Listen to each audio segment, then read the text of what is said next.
Doctor عائشہ، کیا یہ تمام مینرز کہ کس کی مدد کس طرح کرنی ہے، اس کی دل آزاری نہ ہو، اس کی سیلف رسپیکٹ کا خیال رکھنا ہے، کیا یہ ہماری تربیت میں اور تعلیم میں شامل ہے؟ اچھا، بہت شکریہ سب سے پہلے تو منیبہ بلانے کا، اور بہت ہی ہماری جو کانورسیشن پہلے ہو رہی تھی باقی سارے گیسٹس کے ساتھ، میرے خیال میں مور اور لیس ہمارا ایک ہی وہ اس کی طرف کنورج ہوتا ہوا ویو پوائنٹ تھا. میں کچھ کسی اور جگہ سے شروع کرنا چاہ رہی تھی اپنا کامنٹ، لیکن I'll follow up on آپ جہاں پر آپ نے اپنا چھوڑا ہے and I'll connect with آپ کا جو سوال ہے اس کے ساتھ. اور انٹرسٹنگلی، اور میں سوچ رہی تھی کیونکہ میں ایجوکیشنسٹ ہوں، تو میرا جب میں ایک کلاس روم کے بارے میں یا ایک اسکول کے بارے میں یا ایجوکیشن سسٹم کے بارے میں سوچتی ہوں تو میں یہ سوچتی ہوں کہ ویسے تو ہم ایک میجورٹی مسلم کنٹری ہیں، لیکن ظاہر ہے ہمارے پاس ہر قسم کے بلیف سسٹم کے، ہر قسم کے ریلیجن کے لوگ رہتے ہیں. کچھ ایسے بھی ہوں گے جو کسی ریلیجن کو فالو نہیں کرتے. تو جب ہم ایجوکیشن کے بارے میں سوچتے ہیں تو ہمیں جو اس قسم کی اچھے اعمال ہیں یا دوسروں کی ہیلپ کرنا یا کائنڈنیس یا نیکی، اس کو ضروری نہیں ہے کہ ہم ریلیجن کے ساتھ جوڑیں، کیونکہ ہر قسم کا ٹیچر بھی ہوگا، ہر قسم کا بچہ بھی ہوگا، ہر قسم کی فیملی بھی ہوگی. آلدو کہ موسٹ ریلیجنس جہاں تک میں سمجھتی ہوں ظاہر ہے اچھے کاموں کو انکریج کرتے ہیں، لیکن مجھے یہ بھی پتہ ہے کہ یہ 21ویں صدی ہے، اور 21ویں صدی کے اندر جو فنڈامنٹلز ہوتے ہیں ایک سوسائٹی کو ایک لیویبل، ایک فنکشنل، ایک کنسیڈریٹ، ایک کائنڈ سوسائٹی بنانے کے لیے، وہ ضروری نہیں ہے ریلیجن سے اب ہم ڈیرائیو کریں، کیونکہ وہ پہلے شاید ضرورت تھی بہت عرصہ دراز پہلے، لیکن اب ہمیں پتہ ہے کہ سوسائٹیز، اچھی سوسائٹیز کن فنڈامنٹلز پہ فنکشن کرتی ہیں، and they remain the same irrespective of کہ آپ کا کس قسم کا ریلیجن ہے، کس قسم کا کلچر ہے. تو میں یہاں سے بات شروع کرتی ہوں. تو وہ جو انسان کی یا سوسائٹی کی ویل بینگ ہے نا، وہ اگر آپ اپنے سامنے ایز اے گائیڈنگ پرنسپل رکھیں اور بچپن سے بچوں کو سکھائیں کہ تمہارا فیصلہ تمہارے لیے جہاں مشکل ہو رہا ہے فیصلہ کرنا کہ یہ کام کرنا ہے اور یہ کام نہیں کرنا یا کیسے کرنا ہے، think about the other persons well being.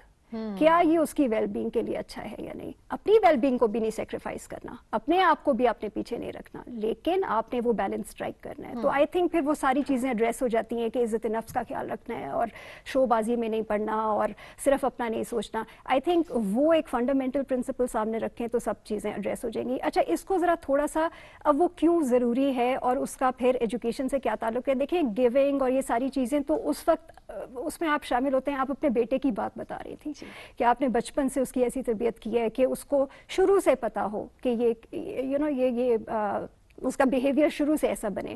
تو اور وہ 11 سال کا ہے تو وہ کوئی اتنا بڑا بھی نہیں ہے. اور یہ چیزیں اس سے بھی کہیں پہلے سے شروع. آپ کو پتا ہے as a mother, I am a mother, میرے خیال میں شاید ہم سبھی پیرنٹس ہوں گے، I am assuming, I am sorry, لیکن ہمیں یہ پتہ ہے سائنس سے، ہمیں یہ پتہ ہے چائلڈ ڈیولپمنٹ سے، ہمیں پتہ ہے یہ ایجوکیشن جس طرح سے پرووائڈ کی جاتی ہے کہ یہ آپ بچپن سے اپنے بچوں کو یہ باتیں سکھاتے ہیں. انفارچونیٹلی ویسے تو یہ باتیں گھروں میں سکھانی چاہیے. یہ باتیں اسکول آنے سے پہلے بچے کو کئی دفعہ پتہ ہوتی ہیں.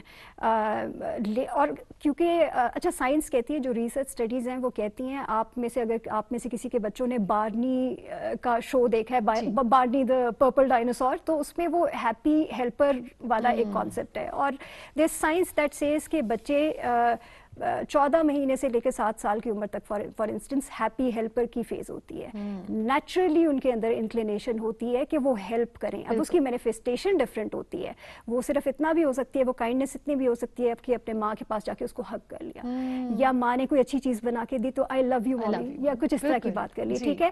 یا یہ کہ کسی بڑے کی ہیلپ کر دی، تھینک یو بول دیا. کوئی بڑا آیا تو اس کے لیے اپنی چیئر، چھوٹی چھوٹی چیزیں جس میں آپ اپنے بچوں کو گھروں پہ بھی انکریج کر سکتے ہیں. اور وہ آہستہ آہستہ پھر اس کی through the years of course وہ مینیفیسٹیشن ڈفرینٹ ہوگی کائنڈنیس کی. ایڈولیسنٹ ایج میں ڈفرینٹ ہوگی، کالج میں ڈفرینٹ ہوگی. جب آپ پروفیشنل بن جائیں گے تو پھر شاید آپ گیور بن جائیں گے، but good kind of giver جو دوسرے کی سیلف اسٹیم کو مجروح نہیں کرتا.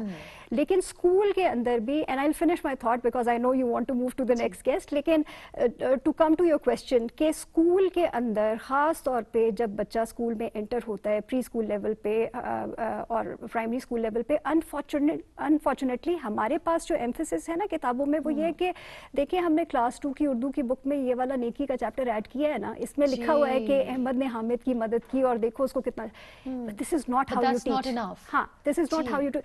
آپ بچوں کو کہیں پر بھی دیکھ لیں تو وہ جہاں پر اس طرح کی سوسائٹیز فنکشن کرتی ہیں، یہ کانسیپٹس ڈیفینیشن 1 آف چیپٹر سے نہیں سکھائے جاتے، یہ کیوریٹڈ ہوتے ہیں. آپ کی اسکول کی انوائرمنٹ, آپ کی کلاس روم کی انوائرمنٹ, آپ کا ٹیچر کس قسم کا کلائمیٹ بچے کے لیے بلڈ کرتا ہے کلاس روم میں, through role modeling, through their own interaction with other adults, through their own interaction with the بچہ, بچے کی آپس میں انٹریکشن دوسرے بچوں کے ساتھ, اور پھر the kind of feedback you give them. ایک چھوٹی سی چیز پہ میں ختم کرتی ہوں. میں گریجویٹ اسکول میں جب جا رہی تھی to do my own degree in education. I have a daughter. She is all grown up now, لیکن اس وقت وہ تقریباً میرے خیال میں کنڈر گارٹن میں تھی وہ. اور ہمارے پاس ایک کیس اسٹڈی تھی ماسٹرز کی کلاس میں, ٹیچنگ اینڈ لرننگ کی وہ کلاس تھی, اور ایک کیس اسٹڈی تھی کہ ایک ٹیچر ہے, اس کی کلاس میں فرض کریں ایک بچہ جو ہے وہ لیٹ آتا ہے, اور تو ایز اے ٹیچر آپ کا پہلا ریئیکشن کیا ہوگا. لمبی چوڑی کیس اسٹڈی تھی, but this was the crux. اب میں coming from the Pakistani education system, میرا پہلا ریئیکشن تھا سزا کس طریقے سوچ رہی ہوں. پھر سوچ رہی ہوں اچھا it's an American classroom, تو مے بی مجھے سزا کو تھوڑا سا ٹون ڈاؤن کرنا چاہیے ورنہ برا لگے گا. نا وہ ڈسکشن ہوئی, سب کچھ ختم ہوا, تھوڑی سی میری بھی چیلنج ہوئے beliefs about how you should tend to جو آپ کا اسٹوڈنٹ ہے. اب میں گھر واپس آئی ہوں, مائی ڈاٹر 5-6 سال کی, went to a very good preschool. میں نے اس کے سامنے ویسے ہی پوسٹ کیا کہ ہادیہ آپ کی کلاس میں فرض for example you are a teacher, آپ کی کلاس میں ایک بچہ آتا ہے اور وہ لیٹ آتا ہے, تم کیسے اس کو وہ کرو گی. اچھا جس میں نے ویسے ہی پوچھا ڈنر ٹیبل پہ اس سے, تو وہ اس نے شی ٹوک اے فیو سیکنڈس, پھر مجھے کہتی ہے میں پہلے اس سے پوچھوں گی کہ وجہ کیا ہے. Why did you come late? ہاں, کیونکہ ہو سکتا ہے اس کی بس لیٹ ہو گئی ہو. My daughter used to go on bus her self. تو وہ جو ایمپتھی آپ نے سکھانی ہے نا بعد میں ہیلپ فل یا کائنڈ بننے کے لیے, وہ ایمپتھی سکھانے کے لیے آپ ڈیفینیشنز نہیں کر سکتے. وہ اس نے آئی ایم شیور اپنے ٹیچر سے سیکھی تھی کہ وہ بچوں کو کیسے ٹریٹ کرتی ہیں. بہت خوب, یعنی کہ دوسرے کی تکلیف پر خود کو سوچنا, put yourself in their shoes and then think. اور ایک بات بڑی ضروری ہے, وہ یہ کہ don't tell your children to be kind, remind them they are kind. آپ کے اندر ہی کہیں نہ کہیں انسانیت اور کائنڈنس چھپی ہے. اور جب ہم بات کرتے ہیں نا خدمت خلق کی, تو یہ صرف انسانوں کی نہیں, یہ جانوروں, پرندوں, درختوں, ان سب کی خدمت کرنا ہم سب کی ذمہ داری ہے.